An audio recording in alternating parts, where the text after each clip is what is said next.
All right, guys, let's think outside the box about wireless LAN design. So, what do I mean by that? Well, this is a pretty important lesson I like to do in all of my design classes, whether it's a CWDP or whether it's in WLSD or whatever they're calling it nowadays, Cisco Design or whatever. And even in this own course, it's a very important topic to my heart. So I want to make sure we cover it and you guys understand the value of it to me, and hopefully it's valuable to you. Okay. I've actually had students tell me that this was a more valuable lesson than some of the rest, days of other topics, which I don't know exactly what that's saying, if that's great or not, but pay attention. All right. So providing Wi-Fi for users and devices standing still is easy. It's simple coverage. Okay. Do you agree with that? You've all set up Wi-Fi at home. And in a small area, if you're not moving, it's easy. It's simple coverage. But then you go to a business environment, okay, and you're tasked with placing APs that meet a project's requirements. So many of my counterparts out there, so many wireless engineers I've seen over the years have made some critical mistakes with Wi-Fi. They would use a tool that would do a predictive model, and there's lots of them out there. There's lots of all these auto planners and Wi-Fi planners, and things like WCS used to do this a lot. Prime used to do it, and even the Pro Tools have these auto planners that if you put in the specs and you say this is what I'm looking for, it will spit you out a design and give you a green map. Okay. Everybody always thinks, hey, that green map is good. Green's good, right? I get to drive whenever I'm stopped at a traffic light. If I see green, I go. That's good. Well, the truth is one of the biggest mistakes you can make as a wireless professional is letting any of the tools that we use tell you what to do. If a tool is telling you what to do, you're not being a wireless LAN professional. You should be using the tools, telling it what to do, and then telling the client what came out of all of it, right? So whenever I see sometimes clients say, hey, we had this site surveyed already, but we want you to come in and troubleshoot because we're having all types of problems. I say, okay, send me their survey deliverable, which has maps. And right away, I know if it's a pre-canned deliverable from Air Magnet or Ekahau or any of the tools that's like pre-templated, I already know there's probably going to be problems. Nothing against the default templates, but they're just that. They were a template to show you what you need to include in a report. They're not designed to be the wireless expert and tell clients what the problems were, or what the design's supposed to be, or anything. And whenever you use the tools as a planner, it's designed to be a starting point. Okay, it's not designed to be the end result. So here's what happens. Let's say I used a tool and I said, I want primary, secondary coverage. I've got all these things, all these requests, right? I'm going to use these APs, and here's my floor plan. I gave it the dimensions. Some of these tools just look at the dimensions only, and then they'll do a pattern. They'll spit out a checkered pattern, or they'll spit out a certain pattern that basically meets the AP per square footage mentality, which is a way to get it wrong. Okay. Kind of like that sales shoot from the hip, 1 AP per every 5,000 square feet for data, or 1 AP per every 2,500 square feet for voice. It's a way to get it wrong. So what I want you to do in this module is put down the tools. Let's not think about what a tool tells us. Let's do it ourselves. Okay. I am not condoning that you go start designing wireless networks with a floor plan and a pencil. True story. We won a big job one time because an engineer tried to do that. Tried to do an AP the client paid for an AP on a stick survey, and the guy went out there with a yellow pad and a pencil saying he could do it on a piece of paper. Thank you for that, whoever that was, because it was a pretty good sized job, and but. So never do this. If somebody paid for an AP on a stick survey, you do the AP on a stick survey. The point of this is just to make sure that you are thinking about what you're doing with the maps and the APs, and that we understand what's going on whenever we have attenuation sources implemented in a floor plan and we've got a certain number of APs to use, right? And where we place our APs is important. All right, so this is a floor plan from any big office building anywhere. Okay, it's any floor in the building. This is elevator shafts with the big red X's. Okay, and there's typically going to be one area, maybe, in this part of the building, maybe somewhere over here, where there's another stairwell. Usually in the corners of the building is where they have the support structure for stairwells going down the side of the building. So, and then maybe it goes like that, right? And starts kind of whittling around the building. But you get the point. So most of the time in these big these office buildings, people are going to come in through the elevators, right? So they're going to get off the elevator and they're going to start their journey. So if a tool tells us to place APs like this, well, you might have pretty good coverage from the tool's perspective. But let's see if we can meet those project requirements without even using the tool. Okay. So what I want to understand is, we said coverage for standing still is easy. It's whenever I start moving that things become a lot more challenging. So I got off the elevator and I got a VoIP call. Okay. I'm using voice over Wi-Fi and I'm on my VoIP call. Do you think that our project requirements are met right here? I'm standing right next to an AP. Well, let's think about our project requirements, a couple of them anyway. So we said we want first AP at a neg 65 dBm or better. We want second AP neg 75 dBm or better. Okay. And then we've got all those other requirements, right? 5 gig design, all that. Well, I'm standing right here. Do I have primary and secondary coverage that meet this? It looks like you'd probably have primary coverage. Granted, putting an AP right between two elevators is probably not the best idea. In fact, I'll tell you it's not. Because what you end up with is this shape that looks like a fiery eye of Gandor, okay? Where the AP reflects and you end up with this long kind of, coverage probably goes for half a mile north and half a mile south in this topology. But it's reflective and it's just not the best to put an AP right between two metal boxes, right? You're going to get basically some weird RF patterns there. And I'll show you that once we open up the survey tools, but we're not using the survey tools in this exercise. So we know we can get off the elevator here. Okay, well, we might have primary coverage met, but what about secondary coverage? Well, these are elevator shafts, which means the walls right here are concrete, concrete, concrete, concrete. Okay, same thing over here. Metal, concrete, concrete, metal. All the elevator cars are metal too, right? So concrete and metal. So the chances that I hear any of these other APs probably means, even without looking at the tool, that I failed my second requirement there. Okay. So just by looking at some of the most basic requirements, we see that, hey, we do have primary coverage, but why does that matter if the AP is so hot right there? You're probably thinking, hey, why do we need even secondary coverage if we're right in that spot? Because the coverage is going to be really strong, right? Well, remember, clients need to understand when things are good and bad, and they need to have a choice, as we just looked at in the last lesson, that are 8 dB better or 12 dB better, right? So my client right here may be thinking things are great, okay? I got off the elevator, I'm on a good VoIP call, and now I need to go to the office, okay?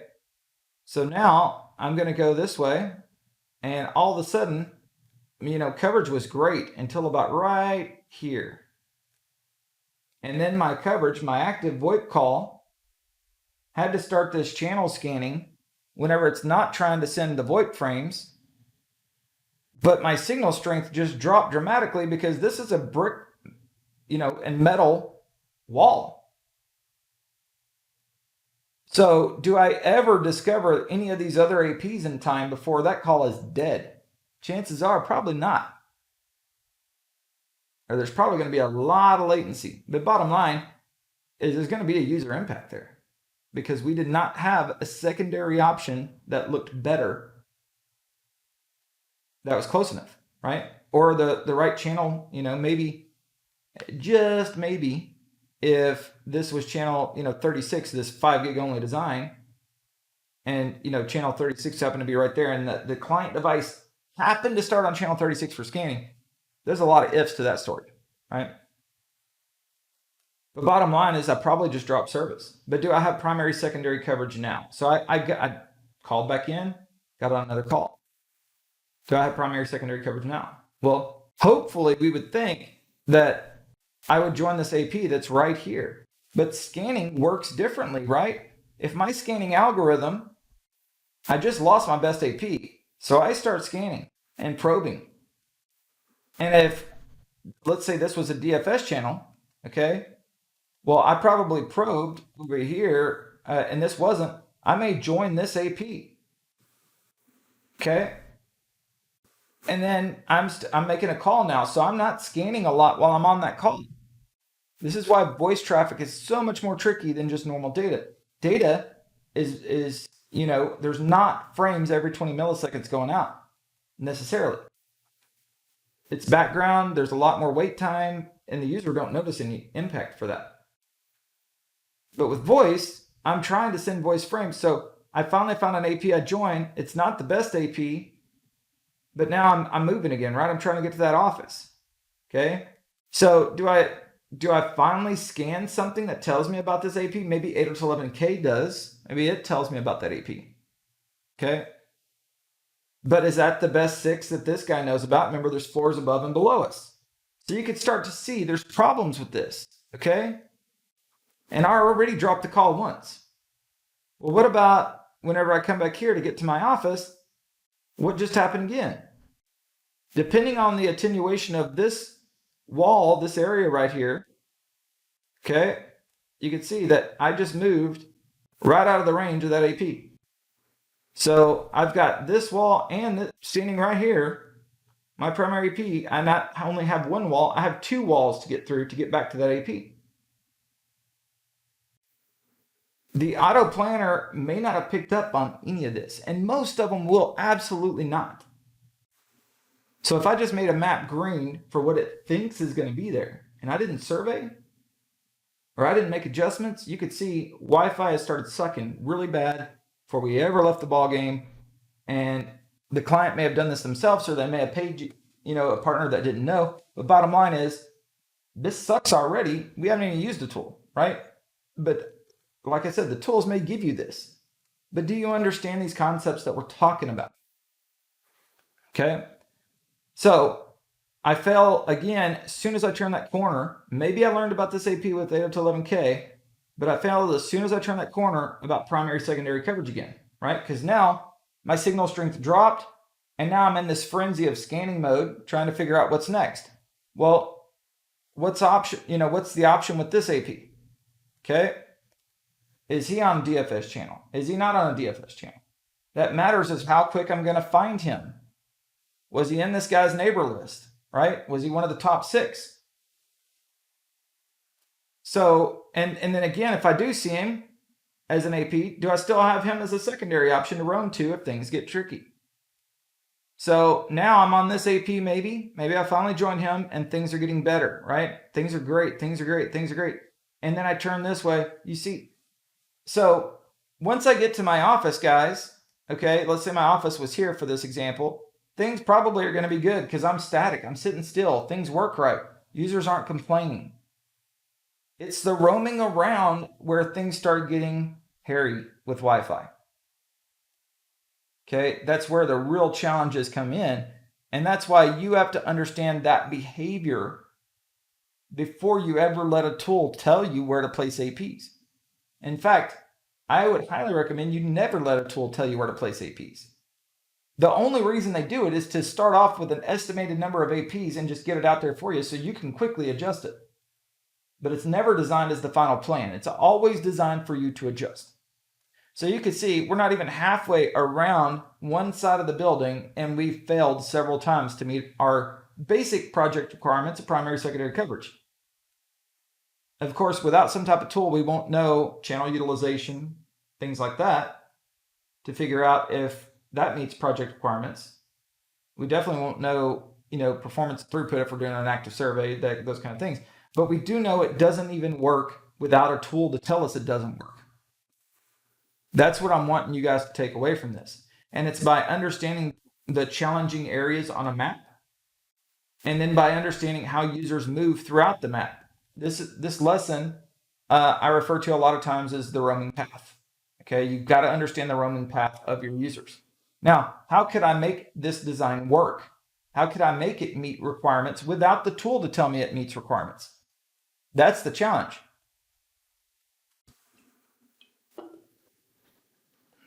Usually, whenever I'm teaching an instructor-led class, before the COVID, before the vid, I would give this exercise on a whiteboard, and I would ask a student to come up, or a couple students to come up, to rearrange the APs however they could to make sure they meet requirements. Because it is possible, but you have to understand those requirements and understand what they mean and why they are important to where we put our survey APs. Okay, I've actually seen survey engineers go out with AP on a stick and do this AP in a hallway stuff several times. Okay, and it's just a lot of people they didn't know, right? There's so many partners out there that were asked to start offering wireless that may have been a collaboration partner, a data center partner, or some other specialty. And nobody's going to know about this stuff in the beginning. So that's their text to start doing it, and then they got to earn their stripes. And then they buy a tool that tells them, hey, put the APs here. They don't know any better. But that's why these lessons are important, okay? So how can we fix this? How can we fix this? Well, first of all, we know those two main requirements we're looking to meet, right? Primary, secondary coverage.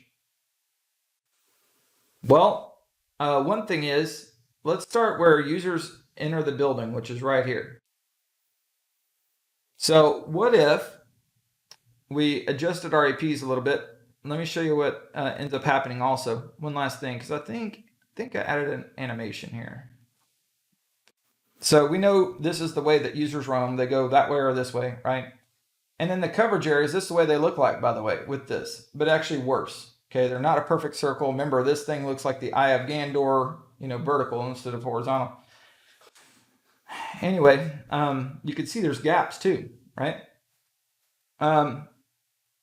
Without a tool telling us that. So here is a way I would use these APs to make a difference. And the other thing is, look how many APs is required. 1, 2, 3, 4, 5, 6, 7. Check this out. 1, 2, 3, 4, 5, 6. And yeah, I've made my own pattern with it in this example. But let's see if this works, right? So I get out the elevator. Do I have primary and secondary coverage? Okay. I start scanning. I quickly figure out that I've got an AP, one of these two, right?